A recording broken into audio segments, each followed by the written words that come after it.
Street Elementary School, and we're hanging with Dr. Hendrix. So what's your story?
Hi, and welcome to Hanging with Dr. Hendrix. Meet Joshua James, Marcus Hunt, Mr. Derek Dalton, and Lucas Rice. Joshua is a star basketball player at Mundy's Mill Middle School. Marcus Hunt is a basketball phenom from North Clayton High School. Mr. Derek Dalton is the outstanding principal of Mundy's Mill Middle School, and Lucas Rice is an extraordinary wrestler from Jonesboro High School. Additionally, today's show will also spotlight two cool kids who prove that anything is possible if you put your mind to it. Meet Joshua James. He is the 8th grade superstar basketball player from Mundy's Mill Middle School who led his underdog Razorback team to the Clayton County Public School Boys Middle School Basketball Championship. The talent Joshua displays on the basketball court is paralleled by his performance in the classroom. He is an exceptional student and a revered citizen by his peers and the staff at Mundy's Mill Middle School. What is probably not visible behind Joshua's million-dollar smile is the fact that he's been deaf since birth. Through it all, he continues to be an example of success for everyone who has the pleasure of meeting him.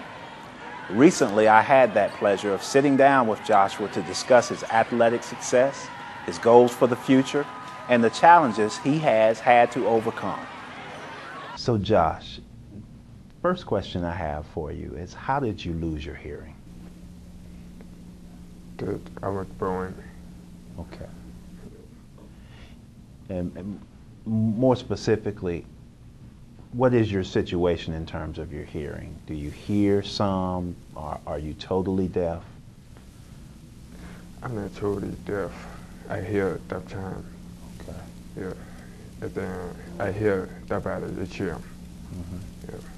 Now, from all accounts, everybody I've talked to, you're this phenomenal athlete. In fact, you took your team to the championship for the middle school basketball championship for Clayton County Public Schools.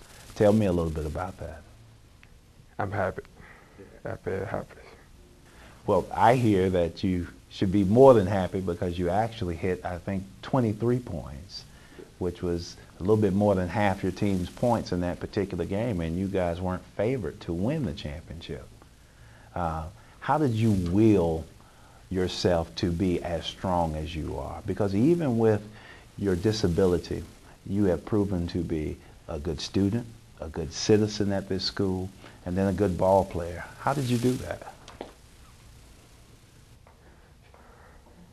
Because I was focused doing my work, and then I get A's and B's, and then go to sports, basketball, football, wherever. So what are your aspirations for the future? What do you want to be when you grow up? I want to be teacher and coach. Yeah. So college, What do you plan to do when you get to college? Do you plan to continue athletics at all? I want to go to Alabama College and then stay focused. If you're not getting focused, you're not going to sports. Yeah, be like it. What advice would you give to other students, people who may have a disability or they're going through something that's very difficult in their life? What would you say to them? What would you tell them? How would you encourage them to keep going? Never give up. All right. Well, it's been a pleasure talking to you. I appreciate you greatly, and thank you for hanging with me today. All right? Dear Joshua, congratulations to you and your team for winning the middle school championship. You played a great game. Even though you have a hearing challenge, you are always smiling and always pretty. You make me proud. When I grow up, I want to be just like you. Meet Marcus Hunt. Now, first and foremost, he's a dedicated student with a 3.4 GPA. He is also ranked the 65th best high school basketball player in the nation, according to ESPN. Universities seeking his service include Florida State, Florida, Georgia, Alabama, and Georgia Tech. Marcus ultimately chose to render his services to the Yellow Jackets of Georgia Tech. Recently, Marcus was named the Region 4 Quad A Player of the Year. More recently, he led his team to the Region 4 Quad A Championship and a berth in the state tournament. Here's part of my conversation with this amazing young man. What's going on, man? How you doing? I'm good. Congratulations, man. Region Player of the Year, Region Champs after y'all defeated Jonesboro. So, what's next? State championship. Okay. That's what I'm here for. Okay. Something left. Yeah. So talk to me a little bit about Marcus Hunt, the basketball player. How did you get interested in basketball? When I moved up here, it was a man walking around passing out flyers, and I took one. So one of the days I went home, told my mom it was a man passing out flyers. I wanted to try out organized basketball because I was always playing street basketball. Right. And I went in there and I played. I wasn't the best of the best when I first started, but as time went on, I just started to develop, and it all came in. Yeah. And I fell in love with it. Cool. Now, a lot of things have gone on since the time you just spoke about. For one, your grades are outstanding. What's your GPA at this point? 3.3. 3.3, great GPA. Out of all the players or all the people who play basketball in the country, the thousands of high school basketball players, you're ranked number 65, I was checking and looking, in the country, in the nation. How do you feel about that? Well, it's a blessing to be ranked 65. It really comes from hard work. I just keep working hard, and I think I can move up one of these days. Sure. How important have your grades been, and how important has school been? Well, school plays a big role. Without school, I probably wouldn't be playing basketball, and I probably wouldn't have a scholarship that I have. So it really, my mom, my parents forced me. It was a must. Mm-hmm. Even if I wasn't playing basketball, it was going to be, I was going to school, academics, college, get my grades. Good. Well, very recently, you got a scholarship to Georgia Tech. I know that there were probably a lot of colleges probably knocking down your door. Why Georgia Tech? I feel like it's the best fit for me, and I feel like my family could come in that see me, watch me grow up here in Atlanta, who taught me how to play or show me support. They could come out and see me play, and I like Coach Gregory and the whole Georgia Tech staff, because once the recruiting process started up one time, and during the summer they brought the whole coaching staff to my workout at 6 o'clock a.m. and I felt like that was a big thing. Like that played a big role in me choosing the college, and they followed me throughout the rest of the summer. Mm-hmm. All three of the coaches that was on the coaching staff, they all came to all my AU games. So. Okay. What has it meant for your dad to be right here at North Clayton High School with you through all of this? Well, it's really that's a blessing, because people's parents don't always, most kids try to get away from their parents when they go to school, so they want to let them know what's going on in school, what type of person I'm in school. But my dad, he really just helps me out, and I go to his class and break down film. So it's really like a win-win situation. So yeah. When you're number 65 in the country, I'm sure that there are a lot of private schools and other places who are knocking down your door who want you to come to their school. Why did you choose to stay at North Clayton, and why did you choose to stay with Clayton County Schools, even though it was a time period when we had lost our accreditation? Well, in my mind, I knew Clayton County was going to receive their accreditation back, and I felt like there was no reason to leave, and everybody, you know, packing up everything and leaving. I felt like it was no need. North Clayton County, that was the best fit for me, and that's why I chose to stay out for 4 years. Okay.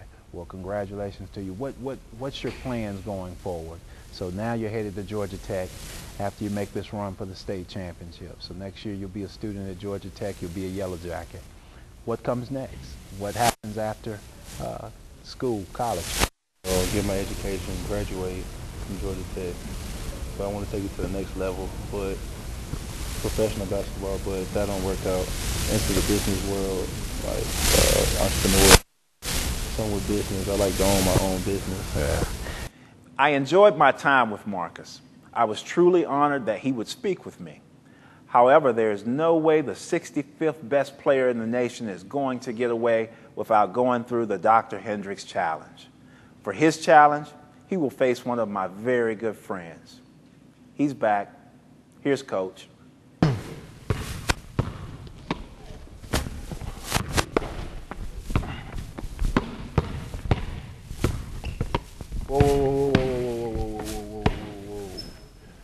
You don't like what I got? Nah, not right here. Right here, you just travel. I travel. You can't do that in the game of basketball. Why not?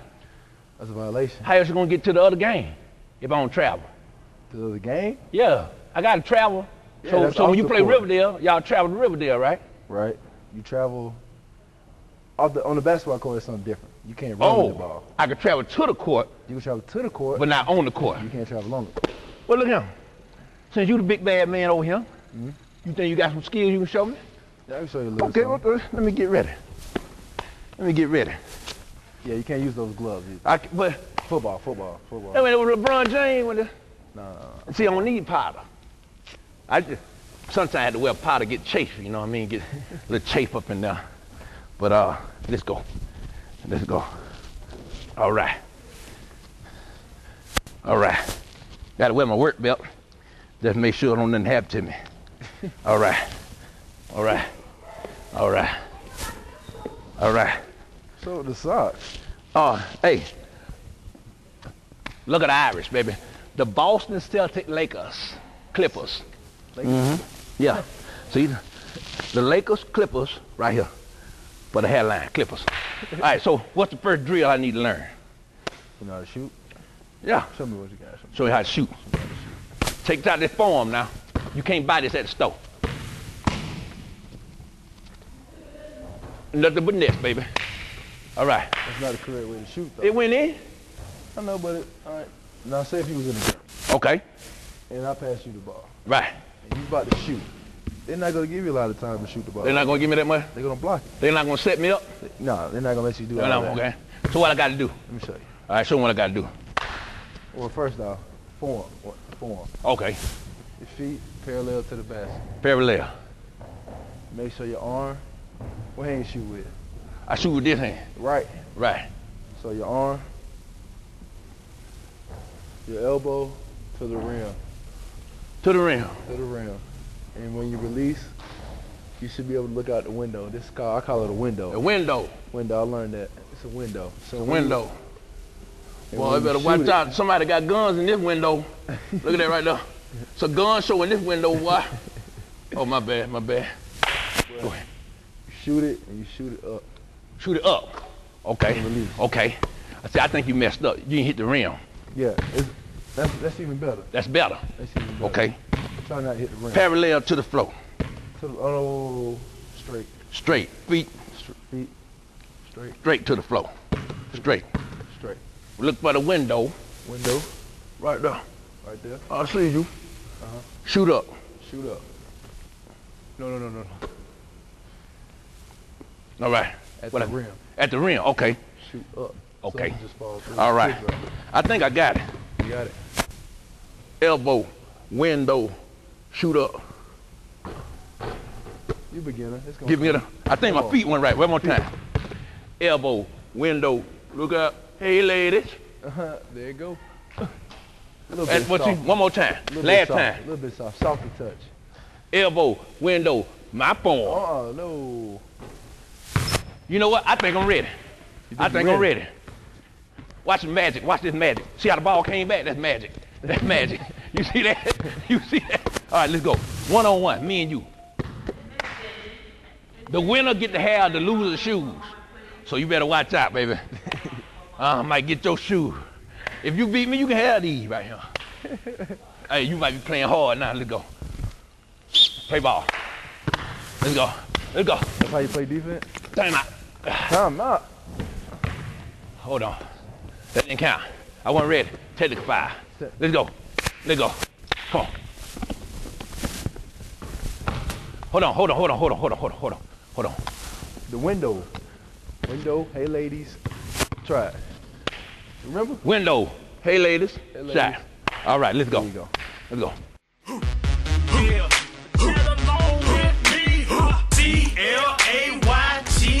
Clayton. Dr. Hendrix will be your new friend. Jonesboro, Lovejoy, Riverdale, Morrow. Success start today if you want success tomorrow. English, math, science, don't forget history. If you're down with academics, chat along with me. Yeah, chat along with me. Yeah.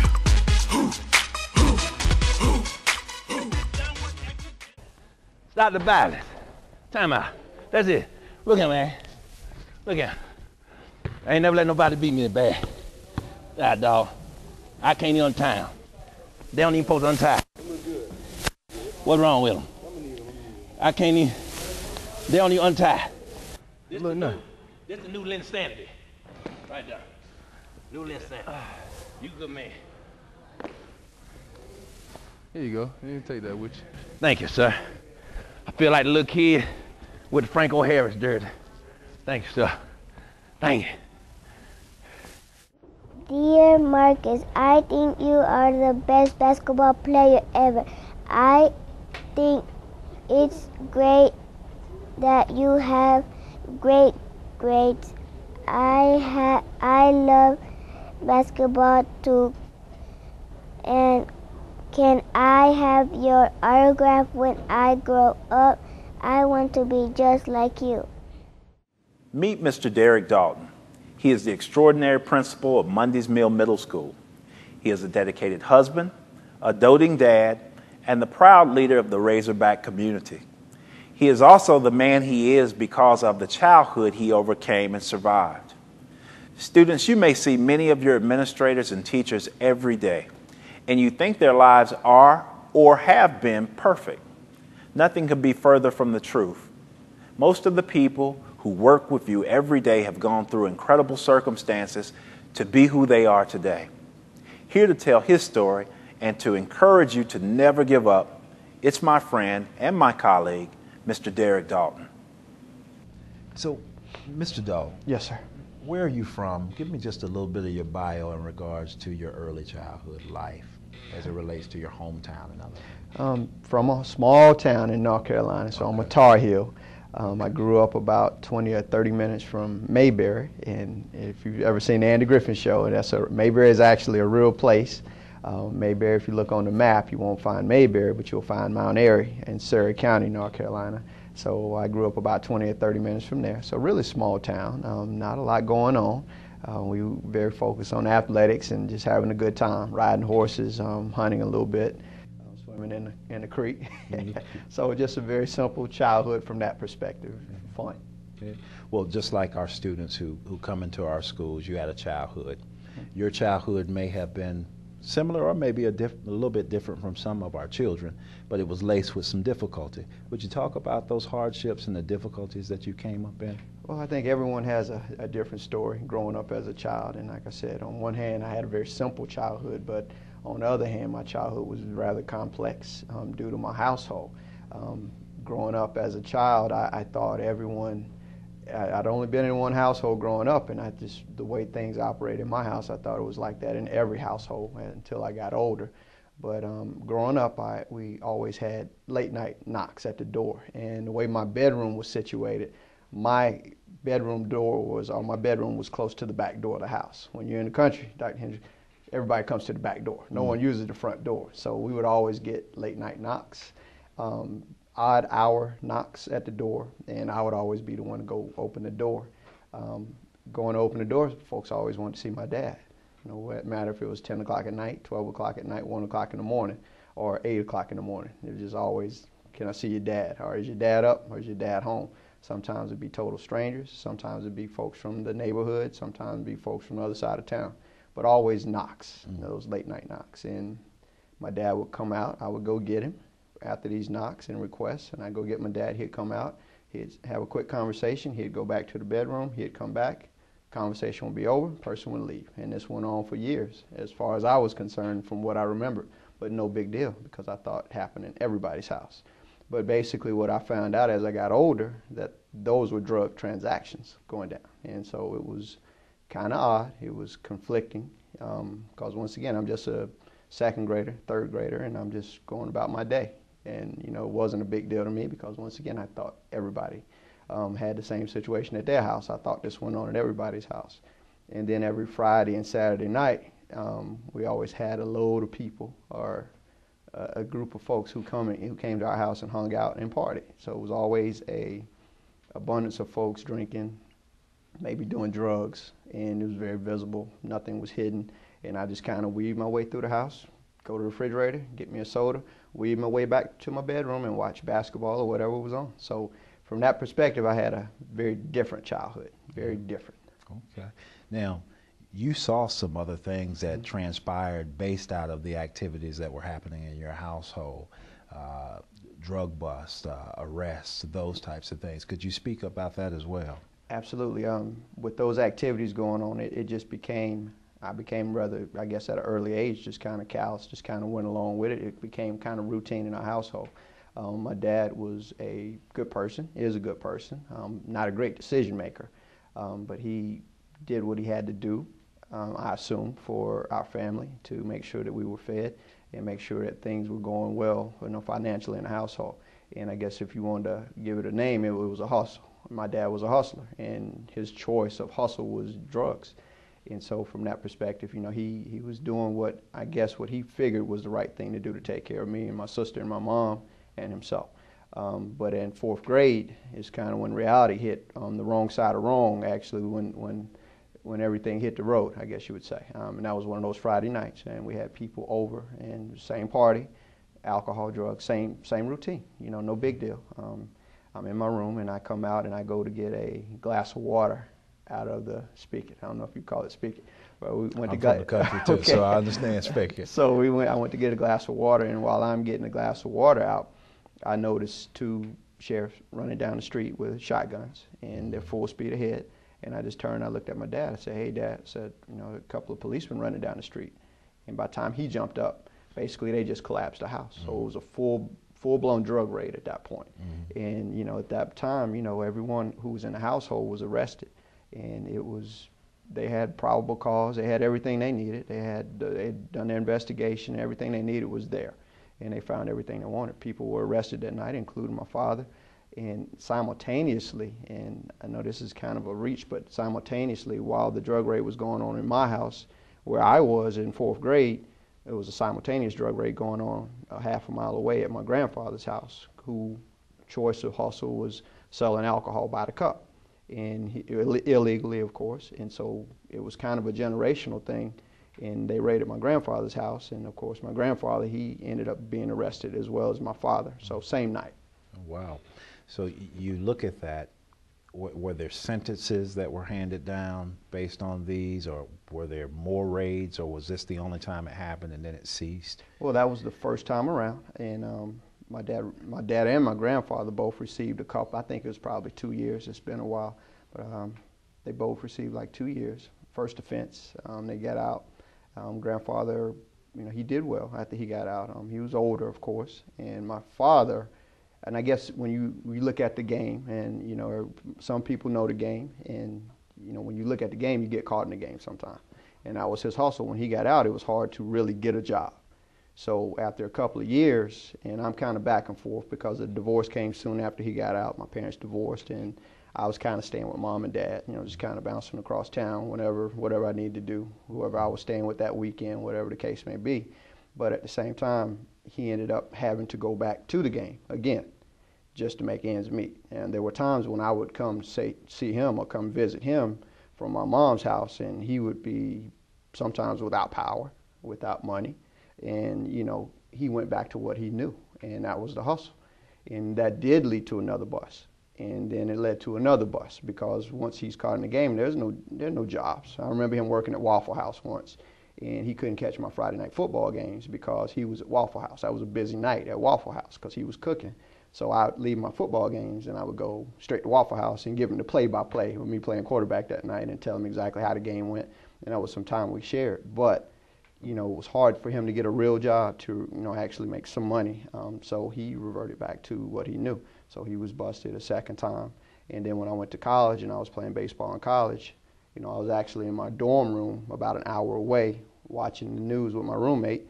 And I see my house on the news for the third time. And it's my father on there for the third time. And this time it was a major sentence. His last sentence, his third sentence, was 77 years on a drug charge, a drug trafficking charge. Wow. So let's take it from your perspective now as a child and as a young adult. How do you feel about all that you're seeing? What's going through your mind at the early age of, I think you said you might have been in second grade, third grade at the time, and even fourth grade, and then once you get to college and you're seeing this again, what's going through Derek Dalton's mind? Well, you're exposed, first of all. You're exposed to a lifestyle, and you see things that most individuals don't see. So most folks get up, for example, most folks get up on Sundays and go to church, or they get up on Sundays and they watch football on TV or basketball, whatever's on that Sunday. My Sundays from third grade up to college, basically, you know, with breaks here and there, but my Sundays consisted of getting up in the morning, getting dressed, going to a prison camp. So I spent so much time at a prison camp that it wasn't a fear for me at a young age to go to prison because I'd been in that setting for so many Sundays where it seems like my dad was doing okay. I met other inmates who were friends with him. They didn't seem to be that bad of people. And it became kind of, you become exposed and you become kind of callous to the fact that these people have no freedom, because at a young age you don't really see that. Because I would go to prison camps, I would play with other kids, spend a lot of time in there, the gates would close behind me, and at first it was a little awkward, but after that you get used to it. So that's a danger when it becomes a relaxed environment for you. But as I got older and you start to look back, it became less of a relaxed environment because I did have folks who were on my side. In, you know, small town, I had people who knew what was going on, and those people so happened to be educators. I had a teacher from third grade to sixth grade who kind of reached out to me, and that was Miss Hayes, and she's Miss Bowman now, but Miss Hayes was an awesome teacher. She pulled me into her class, and during her class time, I just remember her always, I was kind of distant. I was different from the rest of the kids because I was on such another, maturity-wise, I'd seen so much, and these other kids were thinking about going out on a playground, and I'm thinking about prison camp. But not many people knew that. So I was on a different level than the other kids, and she always reached out to involve me, engage me in the lesson, involve me in discussion because I was somewhat of a loner. And she would always bring up basketball. She knew how to get me started. Mm-hmm. She was like, hey, did you see Tar Heels on TV last week? Who were you rooting for, Duke or Carolina? And immediately I would pop out of my shell and I was able to go ahead and go through with my day. She took care of me for about 4 years because during the 4 years you had prison, divorce, prison. It was so much going on in that vital period of my life. And then I left her, had to go to junior high then, which is now middle school. But when I went to junior high, it's like 2 other teachers were waiting for me. That was my guidance counselor, Mr. Mendenhall, and my baseball coach, and then my football coach, social studies teacher, Mr. Hemmings. Those guys stayed on my case, and they were like a father figure. Mr. Williams and Mrs. Williams were a couple. They were teachers. Mr. Duncan was another teacher and a coach. I had so many people in that building who watched my every move to the fact that when I stepped out of line, one of them would straighten me out. One of them would pull me into their office and say, hey, that's not how you should be doing it. And they took care of me. They made sure I was involved athletically. They made sure academically I was doing what I was supposed to do. And also socially, they made sure I didn't step out of line, because I had all that luggage, and you know, I had some issues. I mean, I wasn't your normal student. I did things differently. I was very street and at an early age, and so, you know, therefore it was kind of difficult to deal with me sometimes. But Mr. Mendenhall especially, who was the guidance counselor baseball coach, I had no way of getting to baseball practice, and I was one of the few 7th graders to make the 7th, 8th, 9th grade baseball team. He would take me home every day. He took me home every day for 3 years, because if he couldn't take me home, I couldn't play, because it was so far to get from the baseball field to home. And every day when he knew things were going on, he knew my dad was in jail. He knew when I got home that my mom was going to be at work. So when I came home, there was nobody there but the babysitter and my little sister. So he knew all that. And every day he would take me home. He would, you know, hey, you okay? Hey, you need to tell me anything? Anything you need to talk about? And I was closed. I was shut down. I wouldn't talk to him. And eventually I started giving him little pieces, and it helped me. And eventually, he took care of me in so many different ways just by asking me those questions. Hey, what's going on with Derek today? You okay? Hey, I noticed you were really quiet on the bus trip today on the way to the game. Tell me, something we need to talk about, and we would talk. And after, it took me to 9th grade to talk to him, but he was always there to support me. And with that being said, he became principal, and now he's a superintendent, and we still stay in touch. Me and Mr. Hemming still stay in touch. Me and Ms. Hayes still stay in touch, because those people were very vital to helping me grow into something positive and productive. Wow. So what a tribute your life is, and a testimony to the power of those people who work in our profession every day. Yes, sir. The next question, what would you say? You're the principal of Mundy's Mill Middle School, one of the best principals we have in the district by all accounts. What would you say to students who are going through something similar, or something that may even be on a level that's worse? How would you encourage them? Even at a young age, you know right from wrong. And sometimes when your role models are your Superman, which in my case, my role model and my Superman was my dad, but he was on the wrong side. He was a bad decision maker. So at some point in time, you have to break the cycle. And that's been my goal from day one, always to break that cycle, because my family was a generation of hustlers. So you had my grandfather, you had my father, and we had other relatives in between who were doing things on the other side of the law. You don't have to follow that path to be successful. You can always break that cycle, but the key to breaking that cycle is remaining positive, finding positive things to do. My out was athletics. It was always athletics in school.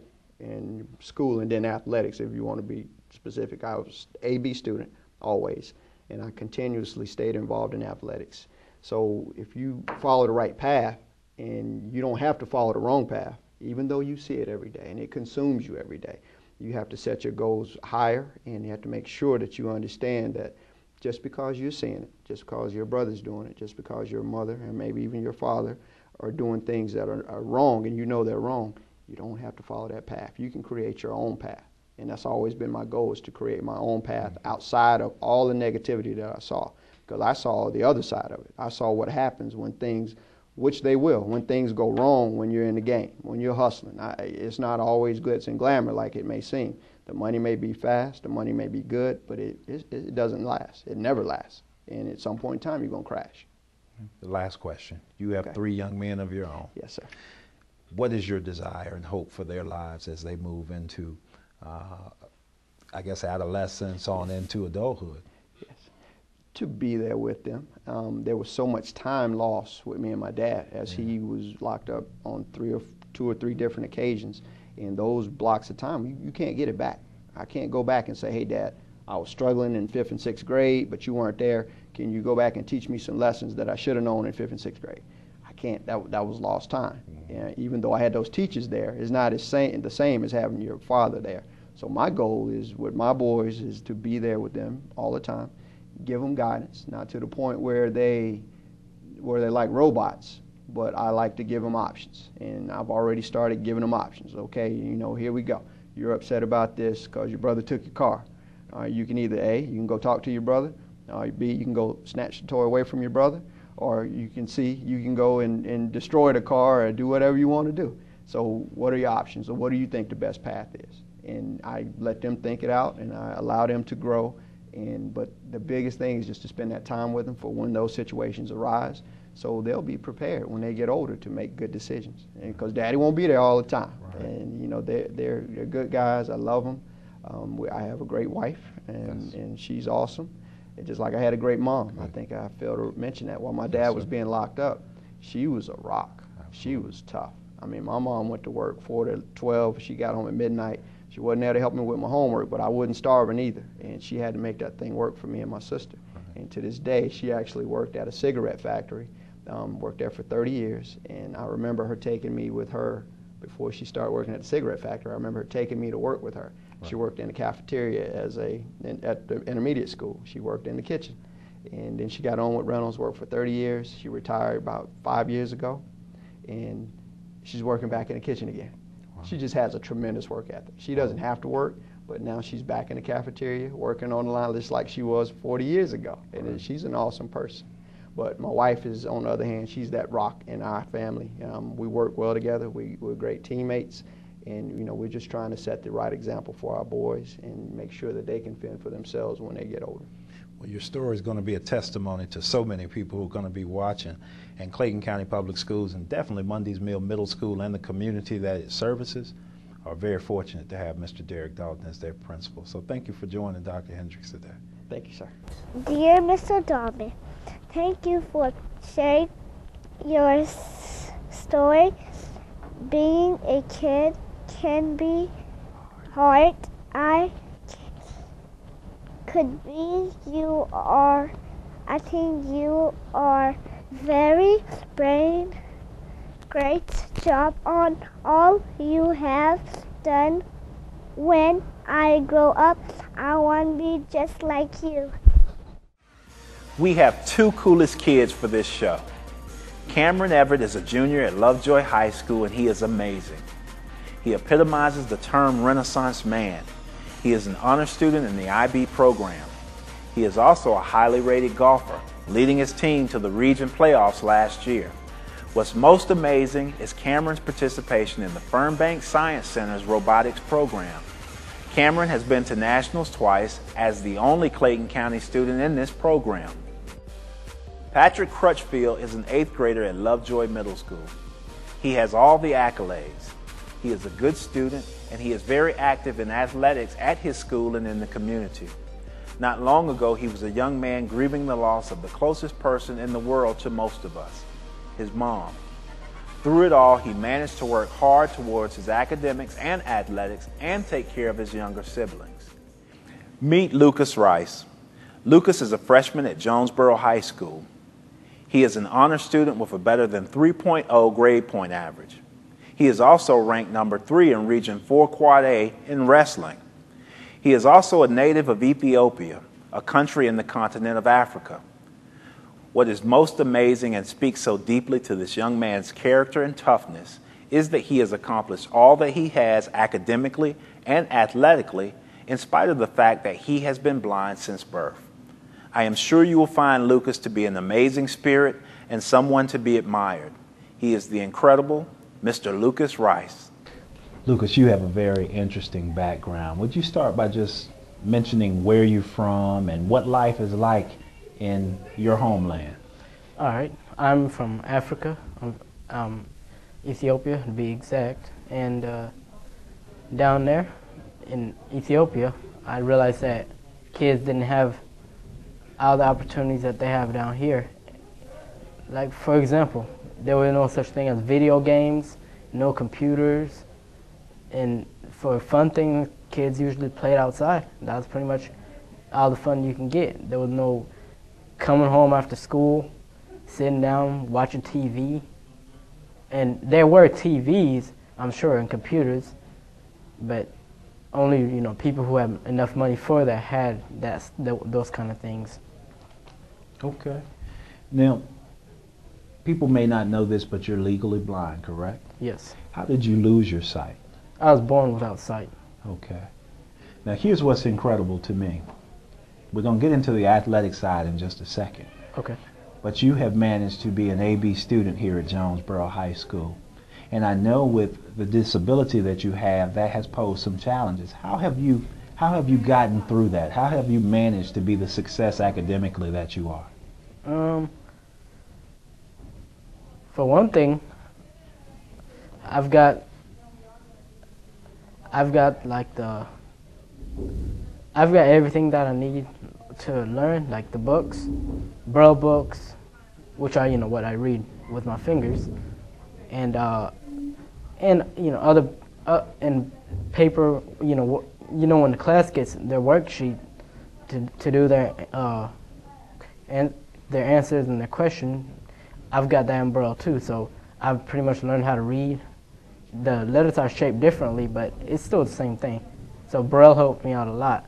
And we have writing tools too, Braille tools that lets me write in Braille, so turning my work in print, since we have computers too. That's amazing. The other amazing piece of this story is you're a wrestler, right, for your high school. That's right. How long have you been wrestling? About 3 months. What amazes me is that you're ranked number 3 in the region. Congratulations. Thank you. Now, how did you do that? Well, for one thing, I was desperate to win. I wanted to win. Okay. When did you get interested in wrestling, and how did you start to position yourself to be number 3 in the region? Well, for one thing, I've always wanted to wrestle. Well, not exactly wrestle, but I wanted to do a sport, and wrestling was one of them that I've always wanted to do.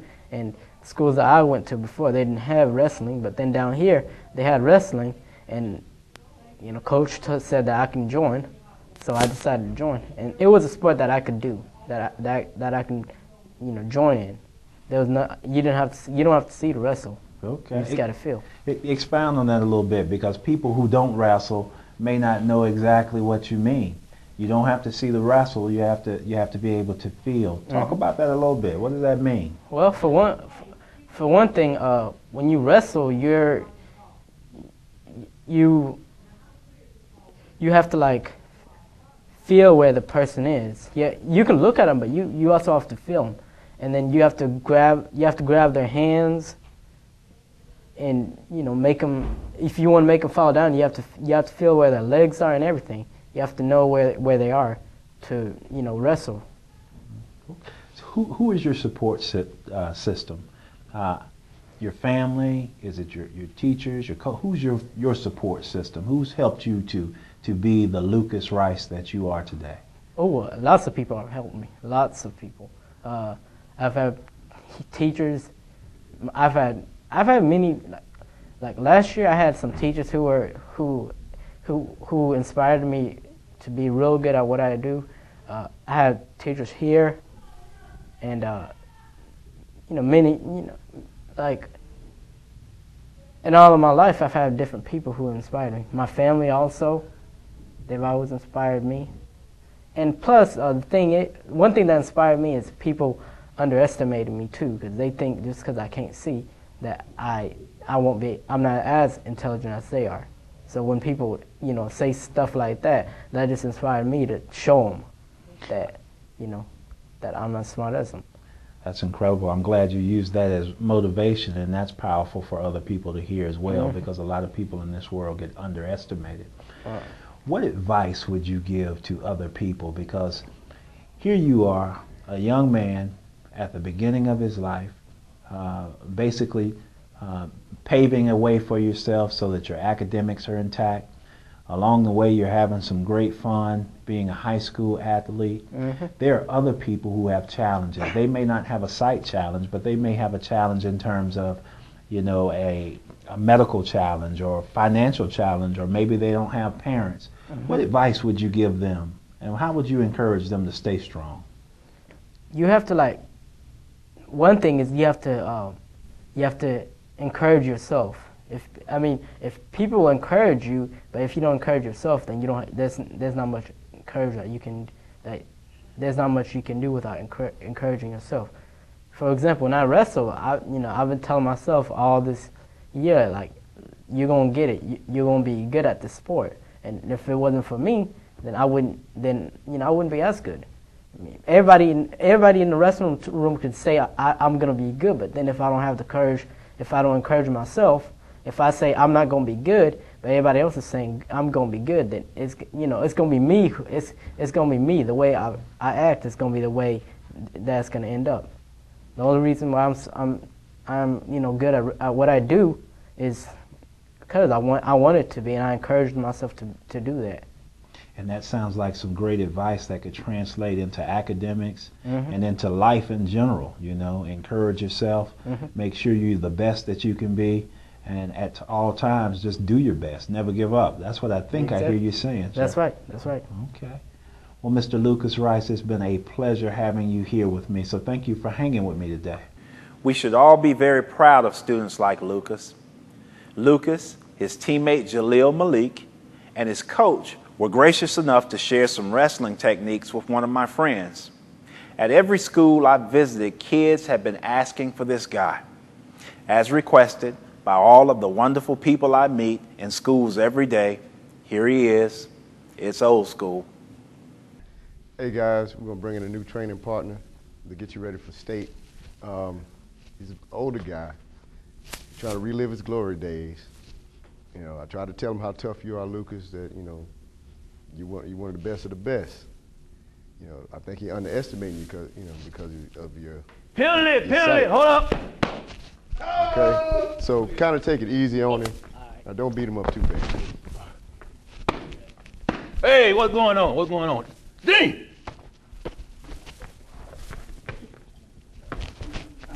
Lucas, how you doing, Lucas? I'm doing good. I'm doing well. How you doing? What's your name? Got to be ready all the time. Come on, what we got? Need my training partner? Come on, I'm ready. You ready? All right, we're ready. Ain't that what they do? Let me take your medals, Lucas. You better take some, because I'm finna take some too. Help. Can't get out. Help.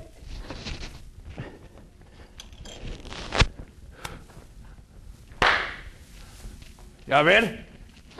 I'm ready. Prepared for you, Lucas. I'm ready. All right. Let's start out with some warm-ups. 10 jumping jacks. Hold up, time out. My name Old School. His name's Old School. So I can't jump. Only Jack jumping? You said jumping jacks. Do you want me to jump even though my name ain't Jack? Your name don't have to be Jack. Okay. Let's go. Ready? Exercise.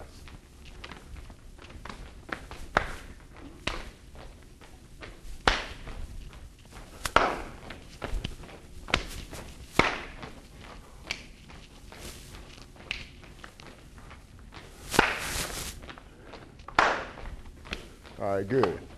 Oh, that was good. You like that? Woo! I like a good warm-up right there. What is that? What that? All right, 10 push-ups. Exercise position. I like that fabric. Ready?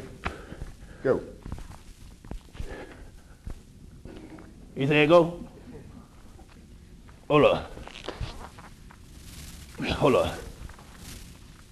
The flow ain't working. Your flow messed up. Your flow. See, your flow is not made out of polyurethane. You see what I'm saying? Something ain't right with that flow. Whew. Hold up. Okay, there we go. One. All right, that's enough. There you go. All right. There you go. Give me 10 sprawl drills.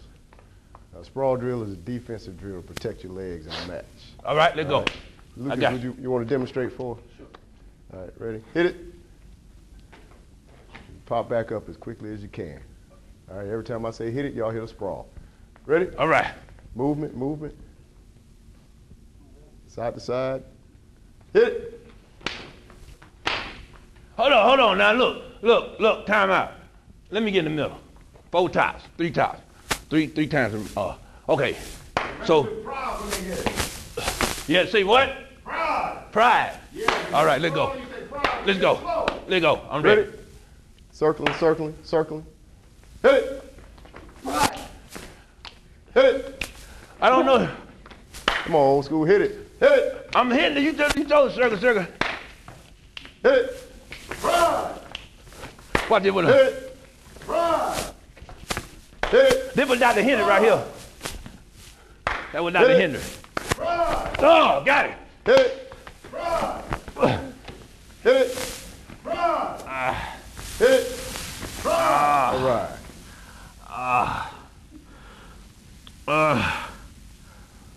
I think I did something. I think I ruptured my hair follicles. I think I torn my driver's license. I think I pulled my lateralis. Walk it off for it, old school. There we go. Look, I can't hit a wrestler. I ain't trying to be hitting the ground.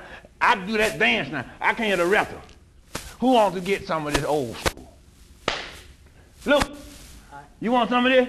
Sure. All right, hold on. You said too quick. Luke, you supposed to say, hold on, I don't think about it. You too brave. You ready to get some of this? You good. See, that devastation. That's what I like. Lucas, you ready to get some of this? Yeah. There you go. Pause it. Now I'm more confident that I can take you. Where we going?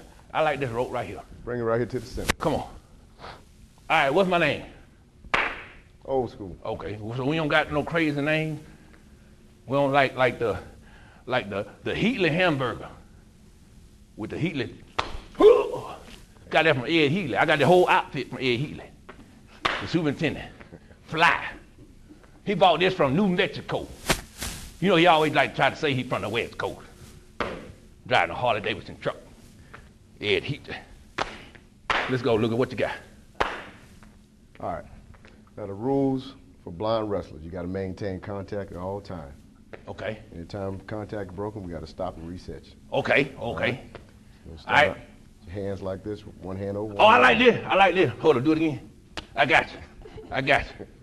That's not what we're doing? That's not what we're doing. Okay. Right here. All right. And then, so what's next? It's just on, Lucas? It's on. So who gonna say go? I'll say go. All right.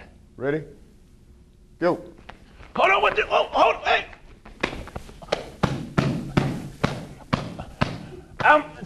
Where the flag? Time out. Here. Call something. What? I'm on my back. I give. Uncle. That's it. Mercy.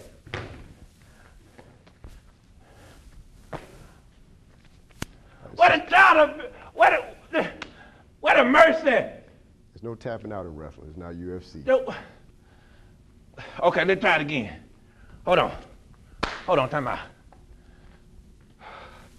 Thank you too much for it. Cut me, Mick, cut me, Mick. I gotta go back in there. Adrian! Cut me, Mick. I'm ready. Let's go. I'm ready. I always wanted to do that. Come on. Tweet, baby. You don't know that? Oh, my bad, Lou. All right. Ready? Okay. Russell. Hold on. Hey. Freeze. I give. All right. Oh, okay. Time. Cops. CSI. Undercover. Help. Jesus. Where you going? Where we going? Hey, I've been here before. Where we going? Okay. Hey. All right. Hey. Please.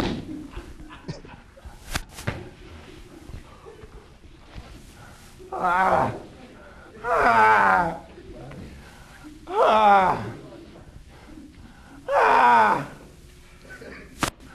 don't want to rap no more. I'm sorry. I can't do it. I quit. I can't do it. It better be the love, man. President Obama ain't got nothing but a few more months. And you're going to beat me like this. It's Black History Month, Lucas. Yeah. Show me love, Lucas. You good job. Good job, Lucas. Yeah. Good job. I can take him. I got him. Oh, time.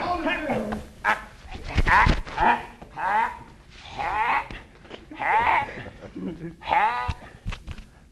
Oh, thought you were still trying to mess with me. That's my possum move. Take, attack. See, I got you. I got you. Ah. Hold on, I'm on the bill. That's what I'm looking for. That's what I'm looking for. Where you been? Okay. I can't do it. Fellas, good job on the wrestling. Hold on, Lucas. All right. Coach, you need to check your credentials. You teaching these boys violence. That's Navy SEAL training. You done messed up my dang polyester blend. I got to get on up out of here. Hey, look here, man. If I see you in the dark corner, alley, let me know who you is so I can run away. You understand? Lucas, all I want you to do, homeboy, say no to beating up old folks. All right?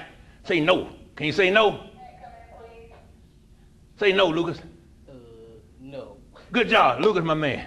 Good job. Coach Gene, I ain't gonna fool with you because you look like you might lift a whole truck. All right. Let me get out of here. Let me. What? Ah. Help. Help. Help. Help.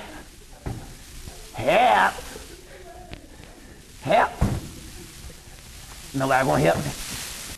Dear Lucas, you are my hero. Congratulations on placing third in region in wrestling. What is most amazing is that you have been blind since birth. I learned about Africa in my class. I hope I can visit there one day. When I grow up, I want to be just like you. So there you have it. 4 amazing people, 4 amazing stories. From Joshua, I learned to never give up.